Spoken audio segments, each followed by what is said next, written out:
श्रीरामो देवता महाविष्णुरिति बीजम् गुणभृन्निर्गुणो महानिति शक्तिः सच्चिदानन्दविग्रह इति कीलकम् श्रीरामप्रीत्यर्थे जपे विनियोगः।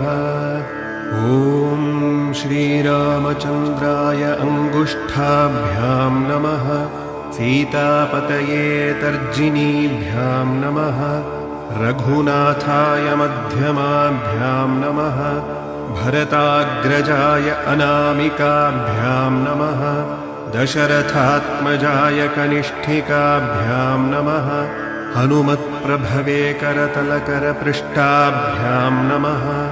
ॐ श्रीरामचन्द्राय हृदयाय नमः सीतापतये शिरसे स्वाहा रघुनाथाय शिखायै वषट् भरताग्रजाय कवचाय हुं दशरथात्मजाय नेत्रत्रयाय वंषट् हनुमत्प्रभवे अस्त्राय फट्।